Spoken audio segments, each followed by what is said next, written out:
Welcome, welcome, welcome back to Moms in the Huddle, where no parent stands alone. The podcast for sports families by sports moms. I'm Jillian Blackwell, the mom of three boys, Mac, JC, and Rob. My son, Jonathan, JC, is a D1 basketball player at the great University of Wisconsin, and that's why I'm here. And I'm joined with Erica Morgan. I am your host, one of the hosts here on Moms in the Huddle. I am the mother of D1 player Samaj Morgan at the University of Michigan. And I'm excited to be here. And just to let you know what this show is about, every time you come in here as parents, this show is for parents, coaches, analysts, players, athletes, former athletes, lawyers, because this is a platform that is safe for all parents. We're going to talk about NIL deals, transfer portal, mental health, because what we're wanting you to understand, Moms in a Huddle, we are not experts, but we are experienced. Isn't that right, Jillian? absolutely, absolutely. And sometimes we might just talk to parents and say, could you please just stay out the locker room? So we're going to be real, we're going to be authentic, and we're going to be ourselves. So I'm super excited about tonight's show. What are we talking about, Erica? Oh, okay. Well, I will say we are talking about today is actually a second day series of what we've been talking about. We talked about yesterday with Stuck on Stars. Today we are talking with Allen Trieu of 247 Sports, in which he's going to give us national information. He's worked with Big Ten Network. He has like a whole plethora, but that's what our show is going to be about. We're still stuck on stars because What's we up? want to know why these kids are rated what they are. But Yeah. Jillian, yesterday we kind of was like a little not offended because we talked about how our kids were 3 stars, right? Yes. Well, today my stance is a little different. The Okay. reason it's different is because, and I just want us to talk about this, let's flesh this out, is for Okay. the simple fact it's okay to be rated. I want Oh, families to know that. Moms, dads, people out there in the YouTube world, it's okay for your kid to be rated. What it does is it shows them honor. If you're a 5 star and you've hit every milestone and what these analysts and college coaches and these people are looking at when your kid is being recruited, bravo. And we yeah. want to give them their roses. Why, like, now it's Yes. not taboo to be happy and to not feel like, oh man, I'm not ranked high enough. There are different things you can do to get higher, and that's what we're going to talk about today. It Yeah. is okay to be rated. Isn't that right, Jillian? Absolutely. And we're also going to shed some light on how the star ratings are determined and why they're just one piece of the recruiting puzzle. So, again, great that you're 5 star, great that you're 4 star, great that you're even 3 star, but it's a major component, but it's one piece of the recruiting puzzle. So, I'm certainly excited about what we're going to learn today. Mhm. I'm certainly excited about our guests, but I'm certainly excited to shed some light on this. I know for me, when Jonathan was playing basketball in high school, I didn't know anything about ratings. I didn't know anything Yeah. about 2 star, 2 star. That's all I heard though. What my, people were checking. My husband was checking as well. But the purpose of this platform is just to do that, to educate parents on what this means and what they can do about it. Yeah, and I'm reminded, a lot of people think because my son go to Michigan that I may say, oh, I'm not really connected to other schools, but that's what this platform is for. I will say, when I look at some of the boys that were 5 star rated, let's just look at a receiver. I look at when we played Ohio State, the Ohio State last year. You I gotta put the looked V, at, say it again. put the V on it. Right. Even We played them. That team in that other state next door red. to That's Michigan, right? When we played them, I was reminded and I looked at a young man that had phenomenal game his freshman year, Jeremiah Smith, right? oh He yeah. was actually a 5 star, right? This Wow. kid was just phenomenal in how he plays the game of football, to where his freshman season, he had over 15 receiving touchdowns. Now, he was rated as a 5 star. So, what does that say? Maybe the analysts did have something right when they rated him. Okay. When he was in high school, he was very impressive. He had the body, he had the look, he had the measurables, he had what it was to produce on the field. So, him being ranked 5 star and then getting to a Big Ten, a big Yeah. school, and then Yeah. being able to have 15 touchdowns just lets you know Ooh, sometimes the stars could be right. It could yeah. be in the stars, right? It's in the stars.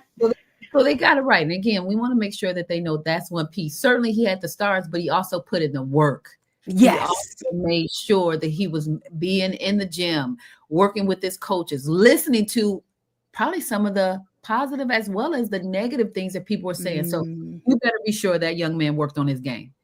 Absolutely. And that's why you give credit where credit is due. And that's why we are mom's mom. Isn't that right?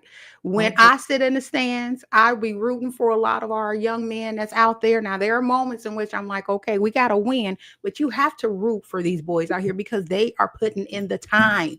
Oh, Okay. absolutely. Yeah, I remember a time, Erica, when my sons were, they played AAU and then they went over to the boys played AAU together. And then they Mhm. went to high school, right? Different high schools. And I Right. remember a game that Brother Rice was playing against UAD.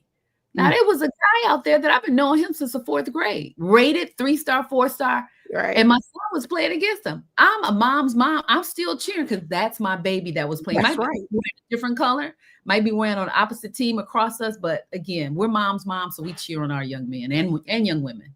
That's right, because girls play too. We're going to definitely be getting moms on here that represent their daughters because it's more than just sports for the boys. You know, we're not going to just make it, it's just this one tunnel vision. But I Yeah, will say our guest that is coming up today has a lot of knowledge on ratings or understanding ratings. And I believe he may have a little knowledge or understanding to share in the football arena too with us tonight. But we're going to be bringing on Allen Trieu. And just to give you a little background of who Allen is, Allen is, he has covered college football recruiting since 2005. First, he worked for scout.com and then 247 Sports after the two companies merged. He has also appeared on the Big Ten Network Signing Day special since 2009. Now that's huge to appear on the Big Ten Signing Day special ever since 2009. That lets you know this man has a lot of knowledge. His work has been featured in the Detroit News, the Sporting News, the Wall Street Journal, and other publications. He also appeared on Fox Sports and CBS Sports. So you talking about somebody that has knowledge. If you have a high schooler or if you have someone that is being recruited in football, this is your time to tell them, get on Moms in a Huddle to where you're able to watch what this man has to say because he's about to give us some invaluable information. And if you haven't done so already, please subscribe to our YouTube, Facebook, Instagram, X, because we need you to understand we want to be a good resource for you. So absolutely. we're going to bring Allen Trieu to the stage so that he's able to give us valuable insight into Yeah. what do these stuck on stars mean. Can Come we on, Al. welcome Allen into the stage? Welcome, Allen. Welcome. Welcome to the huddle. Uh-oh. Oh, I think you might be on mute.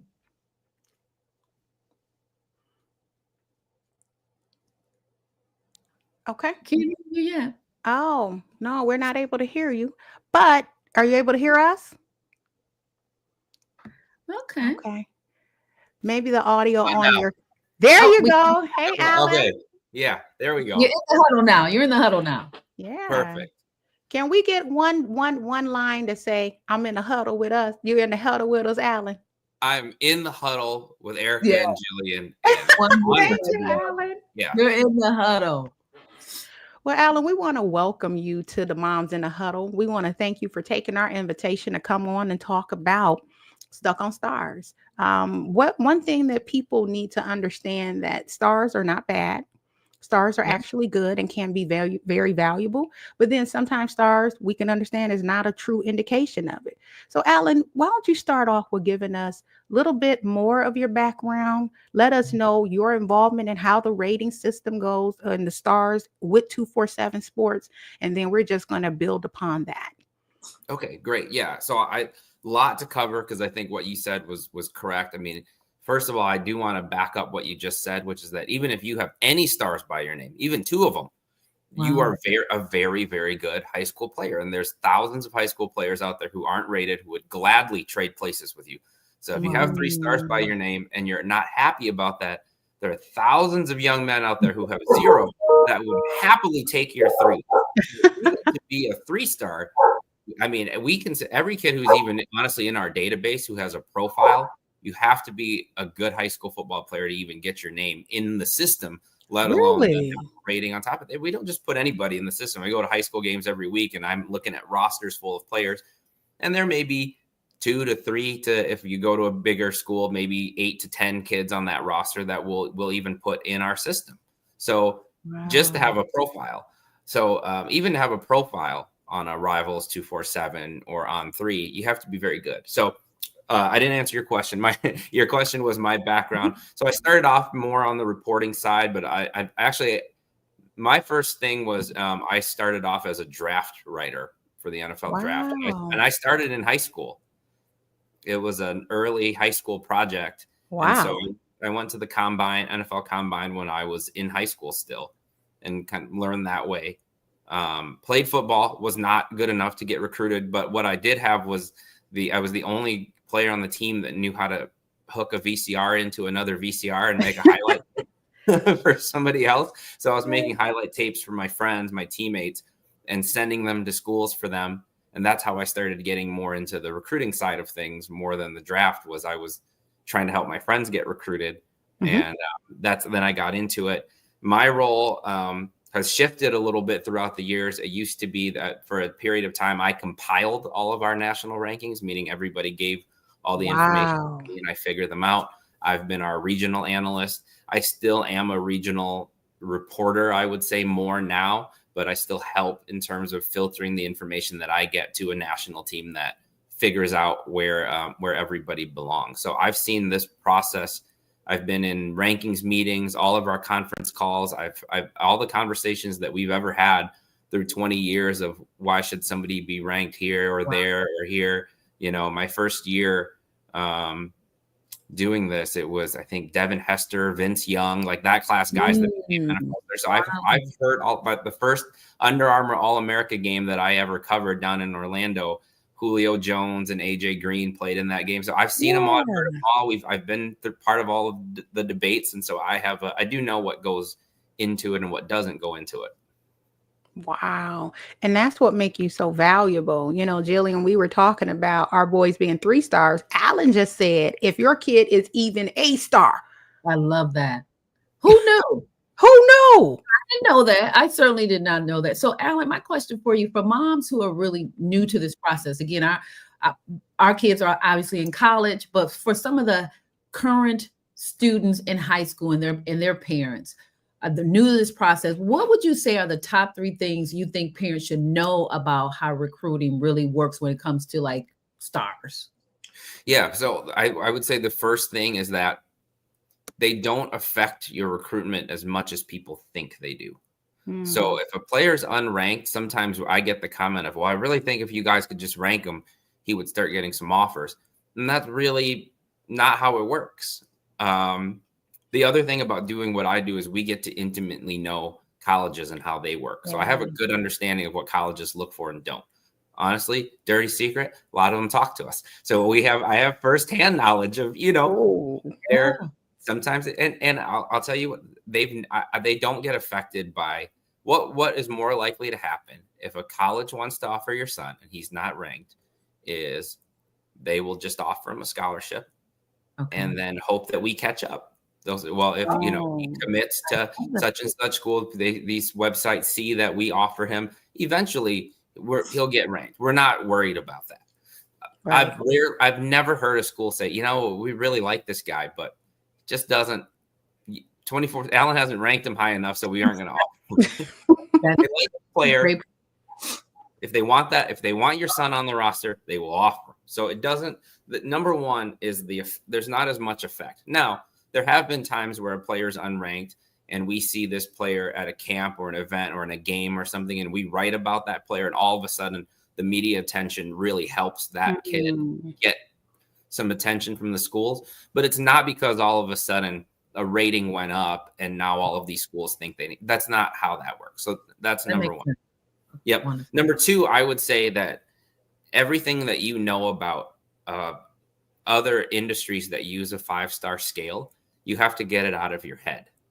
And what I mean by that is if we're the three of us were going to try to pick a restaurant to go to right now, and we saw a 2-star or a 3-star review, we would never go to that restaurant. Absolutely. You're right.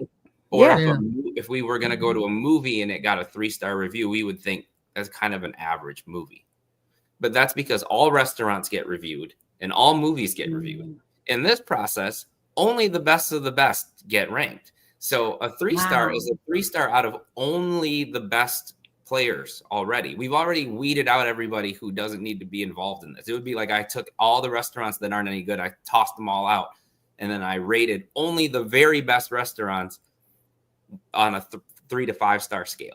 So that's why I think people get confused on the stars, is because in every other piece of life, a 3-star means not good. Like a 3-star restaurant or a 3-star album review or movie review means average. That's not the case here. A 3-star is a high-level Division I scholarship player on our scale.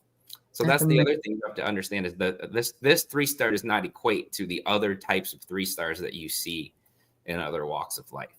So Allen, that is something. Because you have just shifted my satellite. Absolutely. Yours too, Jillian. Because Jillian, for so long, I used to think, why did they rate my son at a 3-star? Was it because he didn't run the 40? But he was rated on Rivals as a 4-star, right? I think 247, and on 3 had him as a 3-star. But you guys always wrote great articles about Samaj. You did, Allen, and so when I think about it, I would be like, well, maybe he needs to do this, that. But what you're saying to the parents, so that they'll know, if your son is even talked about at a 1-star, 2-star, 3-star, 4-star, 5-star, they're the cream of the crop already. Is that what you're saying? Yes. If you're you are a 3-star Division I scholarship athlete. So if you're not even a Division I scholarship level athlete, you don't even get into the discussion. So you're a 3-star amongst only high level scholarship guys. That's why you don't see 1-stars that are going to sign and play at Michigan, Wisconsin, whatever. So these are only the best of the best. Wow. There's a lot of good players that I go see that don't even quite make the cut. And these are players that we think are good, just not to that. We're only talking about the tip of the iceberg. And then the other part of that is, when you look at the stars, it's confused, because on our scale, we also have a 1 to 100 scale. Okay. Right. So 3-stars start at 80. They go up to 89, and then 90s start the 4-stars. So in Samaj's case, he's an 89. But when people look at stars, they see him as no different than a guy who was an 80. Gotcha. In our mind, there's a giant difference between an 80 and an 89. An 89 is really a 3.99999 star. In my mind, right? So sometimes when I forget that, because I work in this every day. So when we put an 89 on somebody, I'm thinking that's a really, really good player. And then somebody will come to me and go, oh, why is he only a 3-star? And I'm going, wait a second. Or they'll say, why do you not like that kid? I go, wait, I love that kid. What are you talking about? And I forget that our perspectives are different. So the other thing I would say is, like, if you are on our scale, if you are on the higher end of the 80s, it's never, oh, he's only a 3-star. There's a lot of guys that we look at that we don't view worthy of those high 80 type numbers. Wow. Whew. Wow. That's a lot. Those tips really are extremely valuable when you think of a mom and her dad, because looking at that, it did not know, and now we've educated them that even the range between a 3-star, I had no idea. So thank you so much for that, Allen. Points. You get 5 stars for that. You get 5 stars for that, Allen, because you gotta think I've never been a 5-star in anything. Yeah.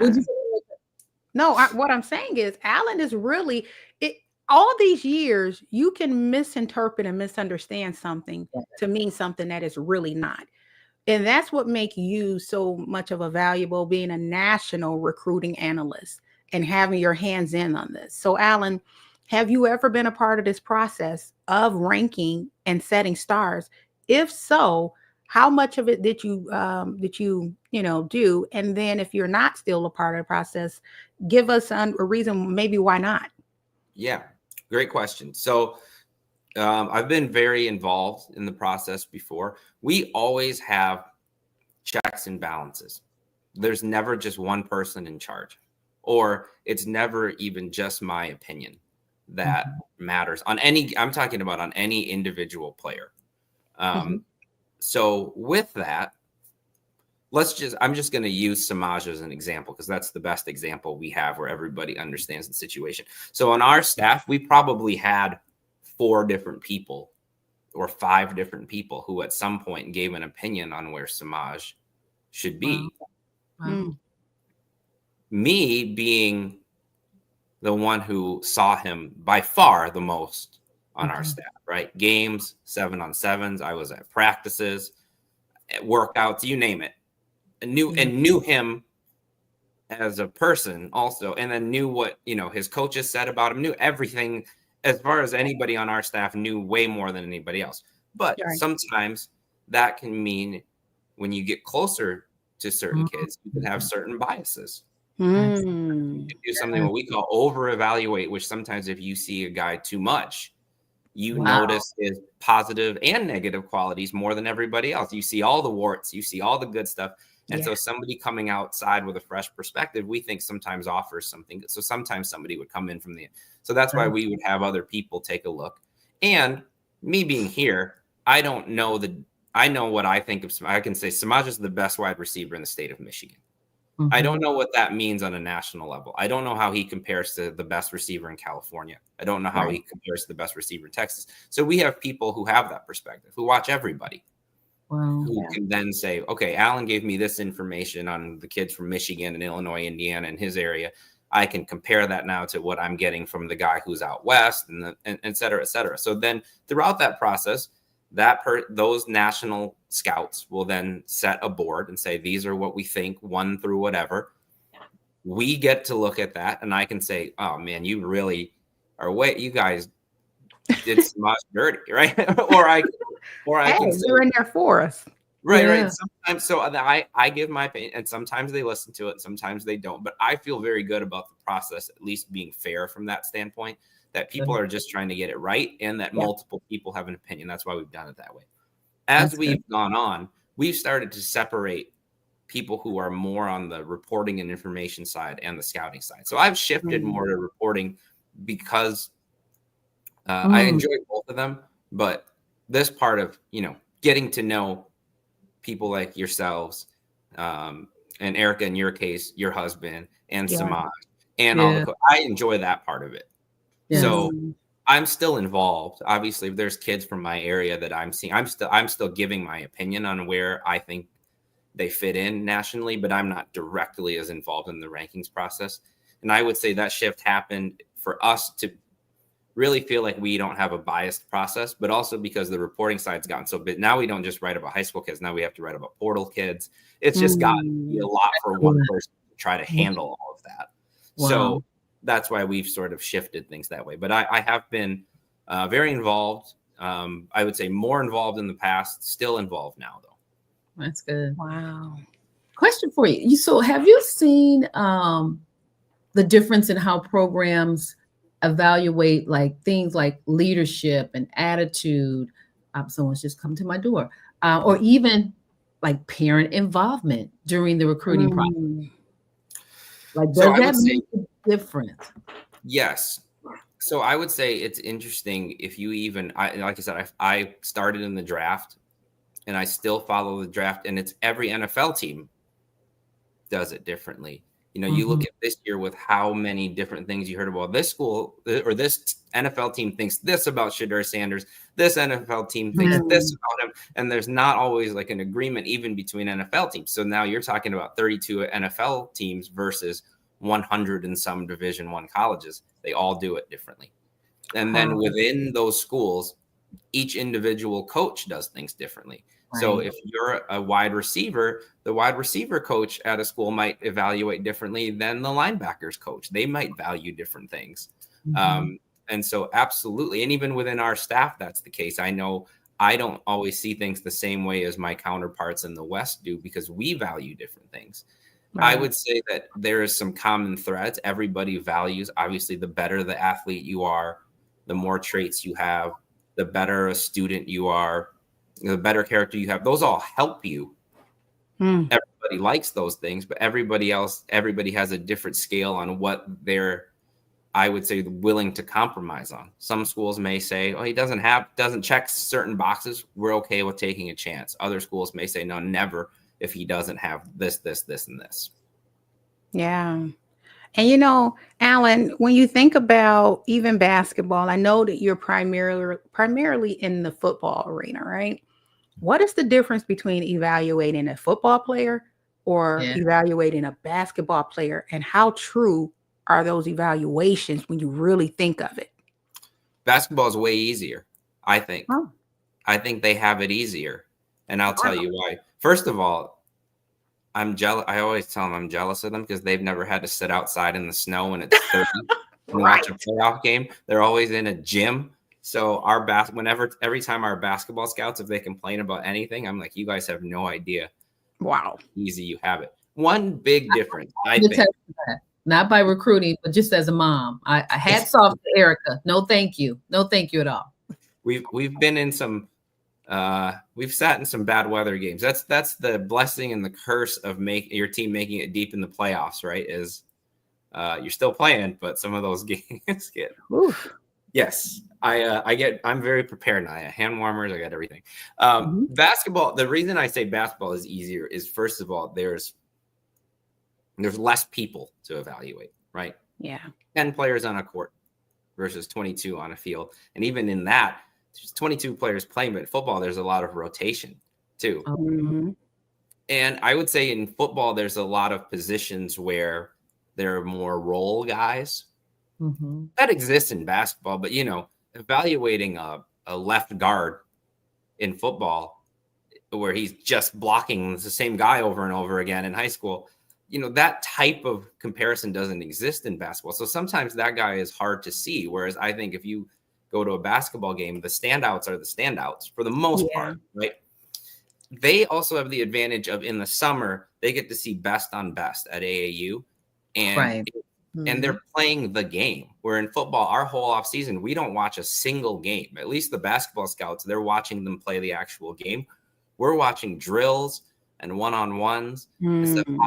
I've compared it before. I said, for a basketball scout to do what a football scout does, it's almost like watching a three-point contest and trying to decide who's the best basketball player off of shooting drills and things like that. Because that's basically what we're doing when we're watching one-on-ones. It's not even the same game. Right. So that's the difference in football and basketball. The volume of players we have to evaluate in football and the way we go about it, because you just can't put pads on and line up and play games all year. Those are the challenges of football that don't exist as much in basketball, I think. Yeah. Thank you. Because I used to wonder, there has to be a difference. And you're right. It's less kids to evaluate. And they're in true games, playing in high pressure games. Smosh played a little basketball. Actually, him and Jonathan played together. But even in that, they had high pressure games as kids, just traveling. What was it? 5th, 6th, 7th, 8th, high pressure games. So I see what you're saying when it comes to those evaluations. So yeah, I think there's also a lot of physical development in football, where sometimes you have an offensive lineman who was 230 pounds in high school who gets drafted at 320 pounds. It doesn't happen in basketball. So sometimes in football, we have to guess on some of those things that you just don't know how a body is going to develop, because in football, you have to add so much weight, especially on the line, that some of that stuff is hard to project. No, that's good. That's good. So I want to shift a little bit because, this thing that we have called social media, where our kids spend a lot of time on. So that plays, I believe it's become a big part of recruiting. What do you wish parents knew about how their kids, or even their own social media, their online presence, can help or hurt their child in the overall recruiting process? Yeah. So the first thing I'm going to say is that I see it affect parents a lot too, because I think the parents like the social media attention of being able to say, oh, my son committed to Ohio State. Mm-hmm. We took this visit today. There's a lot of parents who post the visits, and I get being proud of your child, and I'm a parent, so I get all of these things, but it can consume you a little bit. And I would say that's a caveat for anybody, not just athletes. I mean, how much do I consume social media? How much do my kids use it? Yes. And this is outside of the recruiting process. Yeah. Where I think it can be an effect in the recruiting process is that it makes it very easy to look at what everyone else is doing and compare yourself to other families and other student athletes. I can go down there right now and see a bunch of offers being tweeted out and think everybody must be getting offers but me.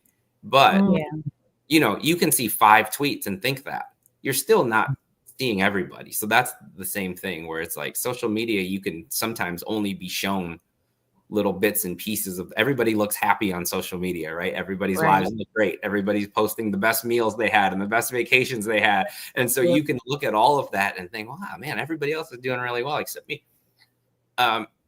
When my kids were competitive swimming, and they said one of the first things they told them is just because when you first start swimming as kids, they're always swimming kind of with their head to the side, looking to see where they're at, and they're like in relation to the other kids who are swimming. And the coach said, look, just swim as fast as you can, and then when you're done, when you touch the wall, then you can look over and see where you're at. But if you look while you're swimming, you're going to slow down. And that's how I feel about the recruiting process is don't look over into the other lanes.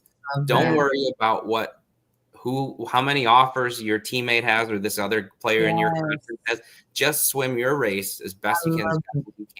Because there's nothing you can do about it. You can't decide that Iowa offered your teammate and not you. They made that decision. And social media makes it very easy to get down this rabbit hole of comparing yourself to others. And I think the biggest hindrance in the recruiting process is frustration. Kids get burnt out of the process because they get frustrated. I'm not ranked high enough. I don't have enough offers. This coach didn't talk to me. The frustration is the biggest thing I think parents need to guard against. And social media is not helpful when it comes to that. And, Allen, when I think about even the process of, how when kids are ranked high or they have high stars, what they'll do, they'll hold out to their senior year to declare where they're going. One of the things that I knew that we wanted to get away from was my kid was like, listen, I'm going to commit to the school I want to go to because you could only go to one. I think Samaj had like 22 offers, but you can only go to one school. So when we really sat down, because then you may have a 3-star or a 4-star that want to commit, but then they've already filled their rosters, right? So then you got to sit and wait and figure out, well, they got to get through their season their process. So when it comes down to what you just said, I think that when you are in your journey, then you won't cause a car crash. It's just like going down the 2-way high lane, right? If you're going down one way and another person's going down another way, the issue comes when you get in somebody else's lane, the car crash happens, right? And that's what happened with a lot of kids. They're looking on social media. Oh, he got five offers today, or he's a 4-star, or he's this. And I say your biggest competition is yourself. Absolutely. You are your biggest competitor. You become better every day. And that's what I tell my son. Don't look to the left or to the right, because comparing yourself, you'll get into a car crash real fast. Exactly. So then the other part of that is if you are lucky enough to become one of those high level guys, those 5 stars, there's a different set of pressure on social media, right?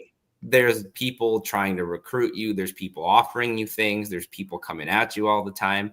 There's people. I mean, I'll use the example last year of Bryce Underwood because he was a 5-star, one of the most heavily recruited guys I've covered in this whole process. And I'm at his high school playoff game, and there's busloads of Michigan fans showing up with signs and things. And this poor kid has to go play a playoff game.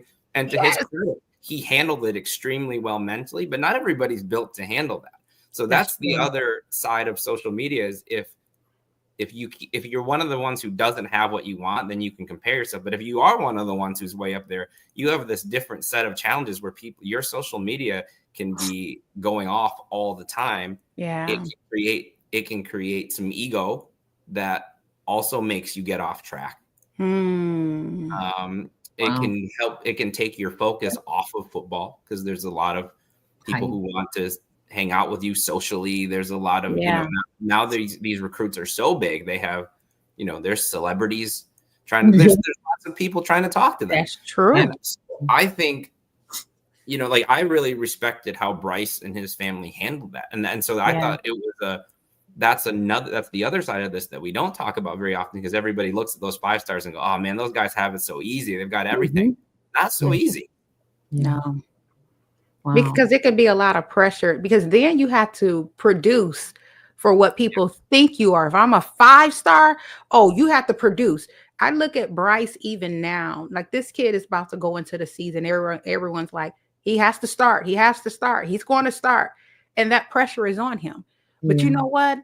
If we put that much pressure on him, if he makes a mistake in that process, which is normal for anybody, you know, none of us play football. We can't get out there and do what they do, or even basketball. Michael Jordan made mistakes.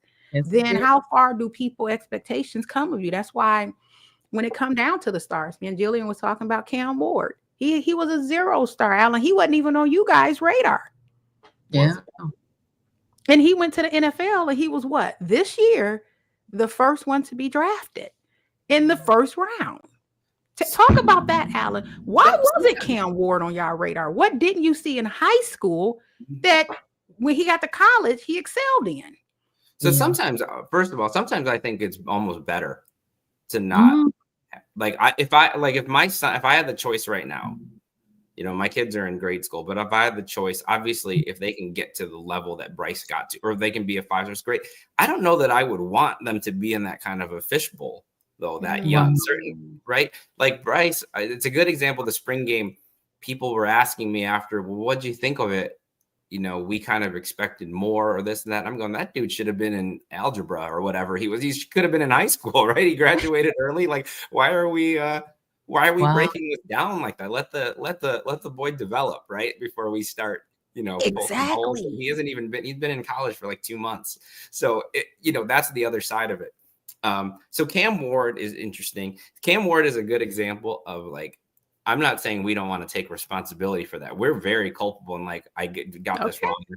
But Cam Ward also signed with the University of Incarnate Word out of high school. Every single person who ever watched Cam Ward missed him up to that point. Wow. He didn't know schools wanted him. He had one offer, and he's from Texas, which is, there's all kinds of eyes on that state as far as high school. I think it's one of those cases where he didn't probably fit some of the measurables. He's not the tallest guy. He's not the biggest guy. Yeah.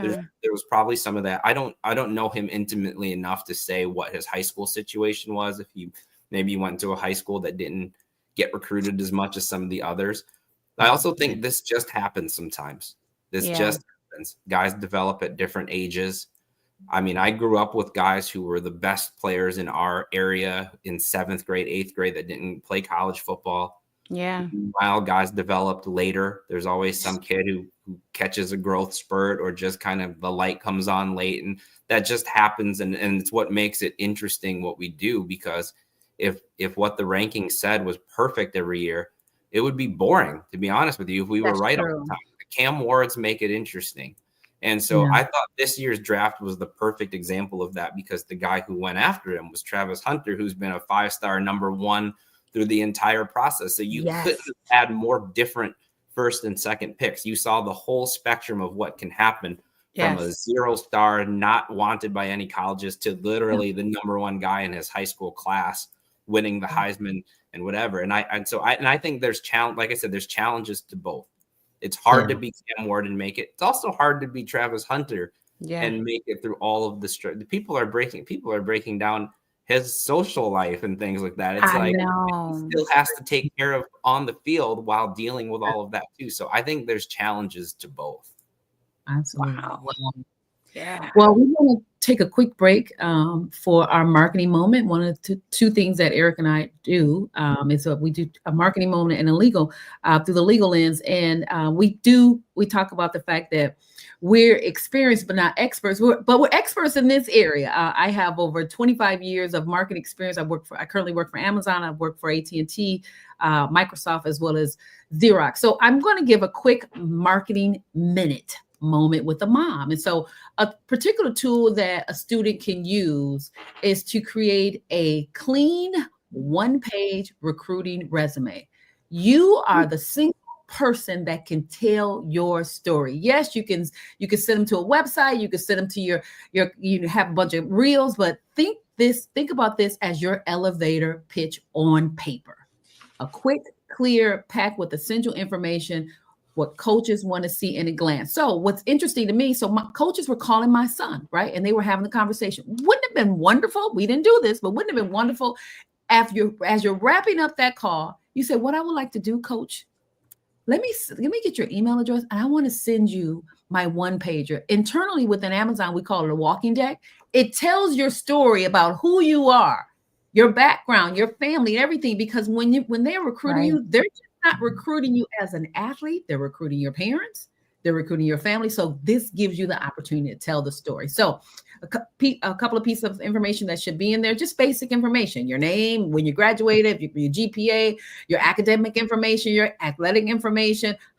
Perhaps you can put in there a link to a reel, your contact information, and your social media handle. So you can tell the story about you in a one pager. So that's my marketing moment from a mom. I want to make sure you get as much information as possible, and we'll continue to give these marketing minutes and marketing tips. Thank you. That's awesome. And even as we look, we have people that are chiming in on our stream, guys. We have Andre Charity, where he said coaches have valued good scouting services for years. The key word being good. Yes, he's saying, hey, depending on who the scouting services are. Tony tells us huddle time. She's excited about us being on today. Tyrese Halliburton was a 3-star out of high school. Yeah. Did you guys rate Tyrese Halliburton, Allen? Yeah, we did. I think he was a 3. I don't know our basketball rankings quite as well, but I think I've looked that up. I mean, the thing about this is we rank thousands of kids every year. You can find examples of everything that's made it, right? There's we just went over the difference between Cam Ward and Travis Hunter, and then there's everything in between. So there's an example for every type of kid from every walk of life, from every part of this country that's made it. There's kids internationally that have made it. So, when we look at how we did, we always kind of look at probabilities. What was our percentage correct? We're never going to get them all. There's always going to be a Tyrese Halliburton. There's always going to be a Cam Ward. So what can we do to sort of minimize those errors? Or was it just a case where maybe that kid just developed? Maybe we never would have seen that coming. So that happens sometimes. Yeah. One of the things that we said is that the ranking sometimes is a snapshot in that moment. And so as they develop, their bodies develop, they get more intellectual about the game. Certainly that will change. Yes, absolutely. And it's if you think about even me doing what I do as a writer, if you were to have graded me as a 16-year-old writer, I wouldn't want anybody to read that writing and guess what I would have been like as an adult, right? Then that's kind of what we're doing is we're taking 15, 16-year-olds and trying to figure out what they're going to do once they're out on their own and, getting better nutrition, those kinds of things. And so that is another difficulty in what we do is it is a snapshot, but it's also a projection, which is hard. Anytime you're guessing the future, you're just going to get it wrong sometimes. Yeah. Yeah. And you do. But the good thing with it is being educated, because when you understand what it means, now we're able, as moms in a huddle, as people watch this, Allen has just gave us some great clarity for moms and dads that are out there that are complaining about my kid's a 3-star.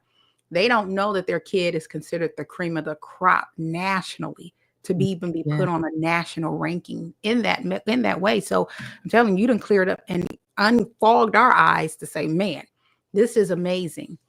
And what's funny is we break down. There's people right now saying, well, how come my son's 8th in the state? We're better than the guy who was 5th in the state and this and that. And we're going to debate all of this. We're going to talk about all of this. Like the year that Samaj came out, we could have talked about all the guys at the top of that list. Meanwhile, some Cam Ward that nobody's talking about can end up being better than all of them. So we know that every year we're going to debate on 1 versus 2 versus 3. And then some kid who nobody's even talking about is going to end up surpassing some of those guys. That's just the nature of this. And that's what's great about this. So I think that's the silver lining for parents who right now, maybe you're thinking we don't have the some of the things we want. We don't have the offers we want. We don't have the rankings we want. Right. There's enough examples out there of guys who have overcome that to where you can look at those as guides on, well, how did Cam do it? Or how did these other guys do it? And I think the other thing that I want to hammer home too is when you don't get ranked as highly, sometimes I think it becomes personal, or they think, well, it's because they don't like our high school. They don't like our state. They don't like the school he's committed to. It's never one of those things. If we get it wrong, we just got it wrong. We're human beings. We made human errors.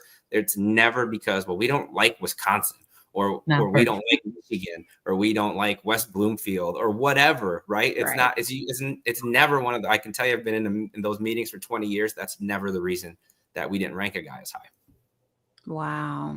Well, I'm glad my baby was ranked then. He was a 3-star. Yes, I'm glad he was ranked.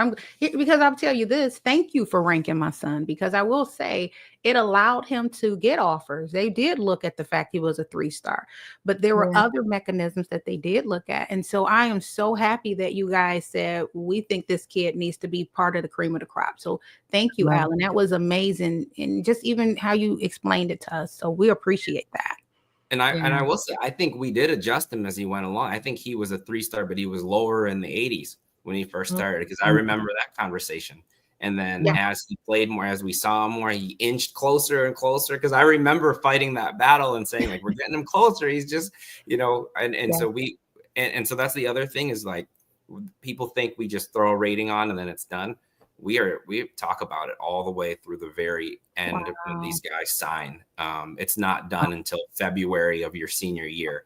And think we're not paying attention. We pay attention to everything through the senior year. So we're always trying to figure out, did we miss something? Did we, are there some guys who maybe are peaking later, who are kind of figuring it out as seniors? So it doesn't end. That first rating is often, it's very rare that a kid finishes where we started them on the first ranking. Wow, that's good. Thank you, Andre. You say, great job, ladies. I look forward to tuning in often. Nice info for the parents going through some of these processes. That is so true. Oh, wait a minute. Look who we have here. Do you know that person, Allen? I know him. Say hi, I know him very well. Yes, he is ranked by you guys. Trey, we love you. Just want to say hi, Miss Erica. Love this. Going to have my mom watch. Keep up the great work. Thank you, Trey. He's a quarterback. He's out of Illinois. He is an amazing quarterback. Okay, so you guys ranked him too, right? We did. Now, here's a great example, because his class got ranked so early. When we ranked freshmen, he was close. But we only ranked 100 freshmen in the country. And I remember him saying, well, how come I didn't get ranked? I was like, Trey, it's only 100 guys in the country, which isn't a lot. You'll get there, I promise. And then now he's in the top 100. So, sometimes it's just, it takes us a little bit longer sometimes to get to everybody. A lot of what you fight in the recruiting process is volume. That's what I say. Yeah. The number of guys that we have to rank is a lot. The number of guys that a school has to evaluate to figure out who they're going to offer is a lot. You've all probably gone to camps and thought, like, looked around, like, there's like 500 kids here. Yeah. So that's another piece of the recruiting process you fight, is just the volume of people trying to get in the door is a lot. And so Trey was one of those kids who was always stayed very focused. He asked the questions. Well, what did I not do? How come I'm not ranked? I'm come this and that. And then he went and stayed focused on the things he needed to do. And now he's a top 100 guy. Yes, he is. And we're going to have to get you and your mom on here, Trey. You guys have a great story. He has committed to Nebraska so that he can focus on his season. We are so happy for that. Congratulations for that as well. Well, I do have a question, because you talked about the volume, and I'm thinking about the transfer portal. How is the transfer portal impacting recruiting and ratings and all of that? I would love to hear your opinion on that, as well as the whole name, image, and likeness. Like, what are your thoughts about that whole thing? Two great questions. So first, with the portal, I've always liked to think that I at least have paid attention to players who didn't go to the Michigans and the those types of schools. We've ranked guys that went to Grand Valley and Ferris and places like that. Now with the portal, we have to do that even more though, because those guys end up transferring up, and we need to know who they are. And so I think the transfer portal has definitely changed how we scout high school athletes. When it comes to the recruiting process, I hear a lot of parents kind of complain that the portal is making it harder for kids to get recruited out of high school. And there is some truth to that. If you're on the borderline of, are you a Division II guy, back player, maybe, if you're kind of fighting some of those battles and swimming upstream, the transfer portal does make it a little bit harder. Yeah. I think the positive thing though is that if you can just get in somewhere, it's never over. Right. So the Ferris State quarterback this year, he's from Grand Rapids. He's from 20 minutes away. Wasn't heavily recruited out of high school. He goes to Ferris, does well, and transfers to Ole Miss. He's going to play in the SEC. Wow. That opportunity was not available. Yeah. Yes. So even though out of high school, I don't know him and his parents well enough to say, but they may have said, well, we're frustrated. The portal is making it hard for us to get recruited out of high school. Well, the portal also now made it so that he got that opportunity to where he belonged eventually. So that's where I say don't get frustrated by the recruiting process, is because now it's an ongoing process. It's not finished when you sign. So that's the good thing about the transfer portal for parents. I know the colleges kind of hate it because but right. Name, image, and likeness makes it complicated as far as what we do, because I used to say, the rankings don't matter that much in terms, I just said it, in terms of getting recruited and this and that. I do think that the rankings have value in determining NIL money. So I'm not going to shy away from that. There are people who use that as a metric to decide how much NIL money a kid is going to get out of high school. Yeah. Now, I will repeat what I just said, though, about the transfer portal. It's the same thing with NIL.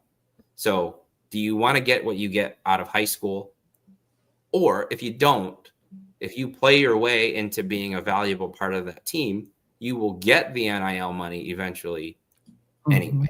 Okay. So, great example, I guess, being Darius Taylor out of Walled Lake, Minnesota. Yeah. Minnesota. Out of high school, he was recruited. I'm sure he got, but now, his NIL package at Minnesota is a lot different right now than what it was when he was coming out of high school, because he's a starter. He's the star of the team.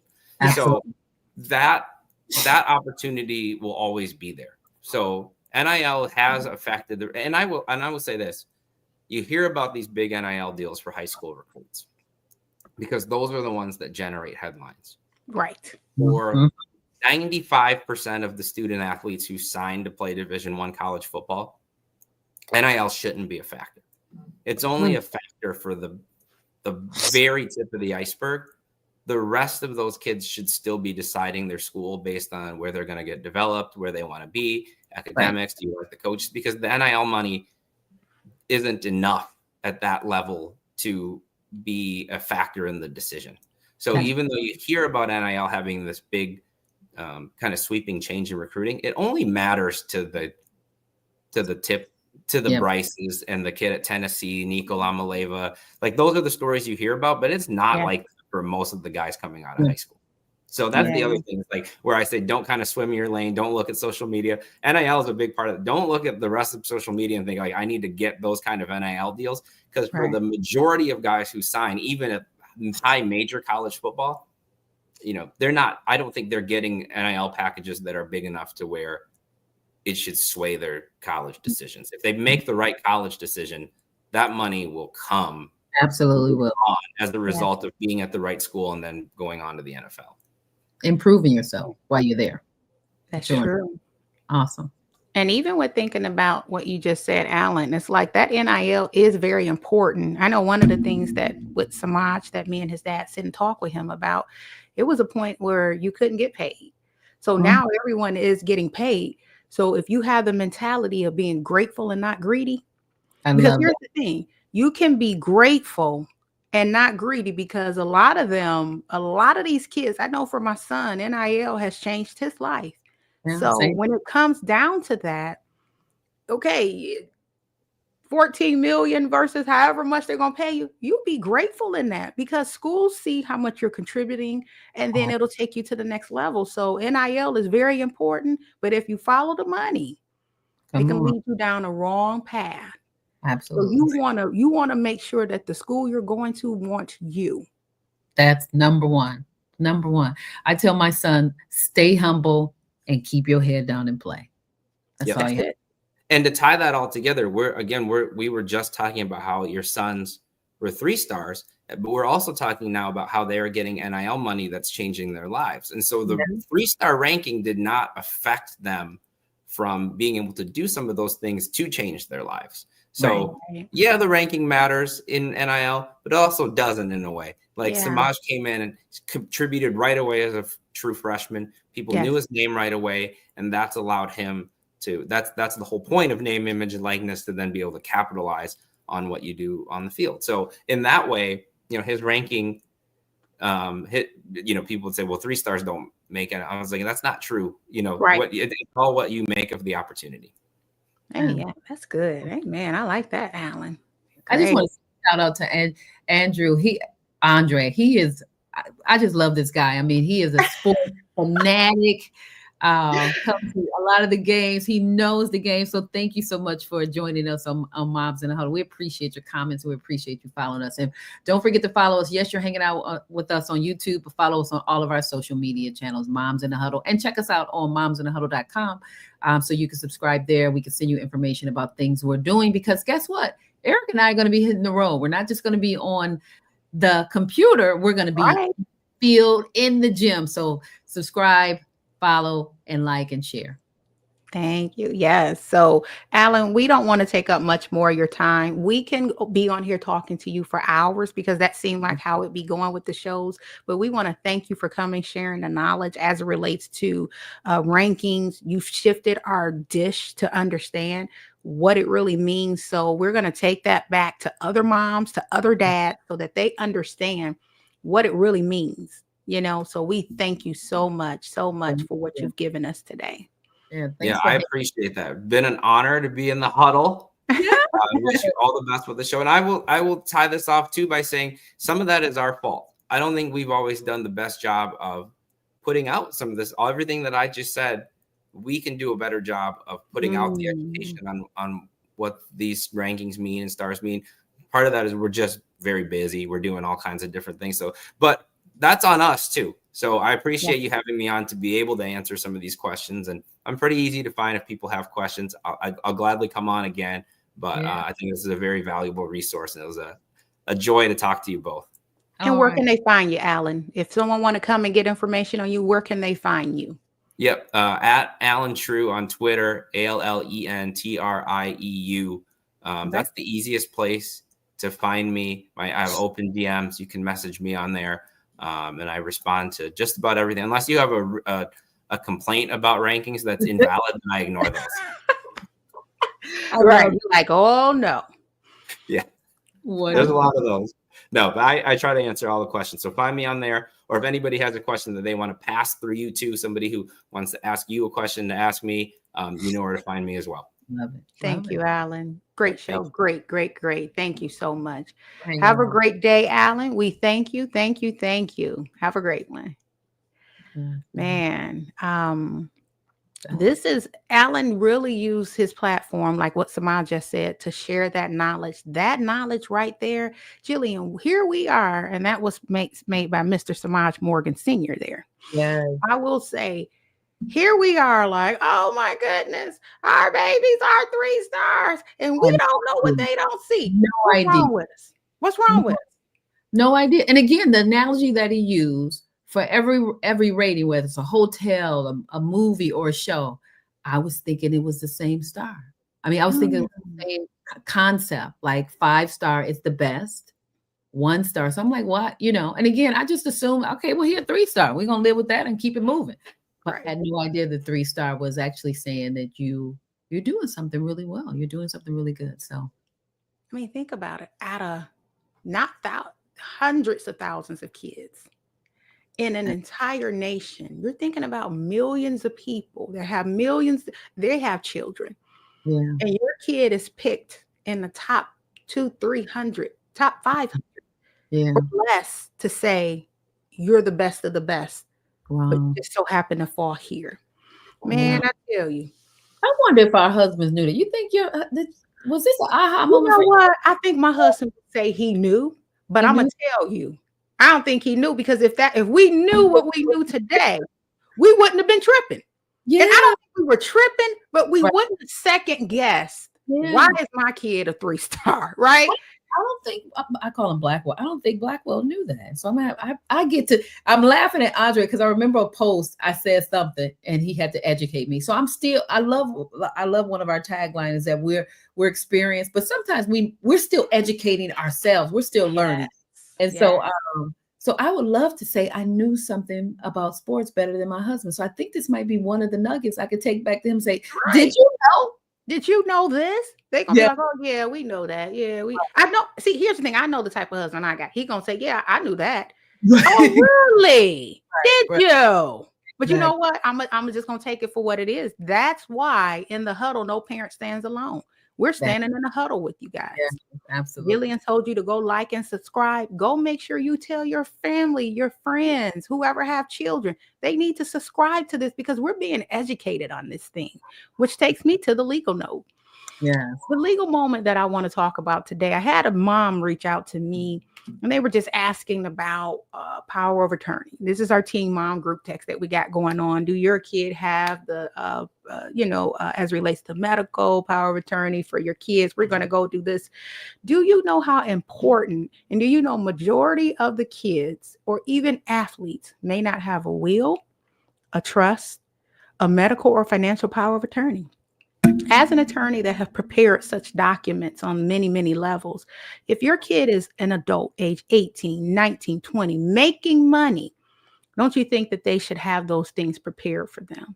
So the legal note and the legal tip for a lot of the parents that are out here while we're celebrating the money and celebrating different things, you may not want to talk about moments of having a will, having a trust, having someone that if something happened to your son medically, that someone can make a medical decision for them.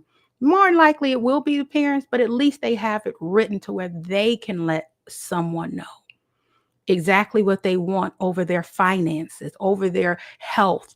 You know, we had a situation where it was a young man at LSU where he was a football player. And he actually, I cannot remember his name, and I may get it so I can bring it back, but he actually had a brain injury.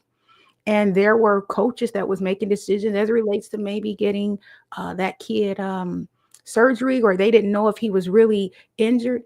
But I will say this, he's no longer playing today. Yeah. And so it's something to think about for your kid. Make sure you get those documents prepared through a licensed attorney or through some avenue that you're making sure your kid has medical, financial power of attorney, a will, and a trust. That's the legal note, and we in the huddle with it. I love that. So, Eric, I'm gonna have to talk to you because we got some of those things, but you just listed off some stuff that we do not have. I learned so much from this woman. I'm like, what? We don't know. So I love that. Thank you so much for sharing your knowledge. Good information, great information. Yeah, well, Jillian, we are at 1 hour and 4 minutes, and that's what makes us so great with this show. We are who we are. I'm who I am. Jillian's who she is. We just brought y'all in on our conversation, and that's what we're going to do every week.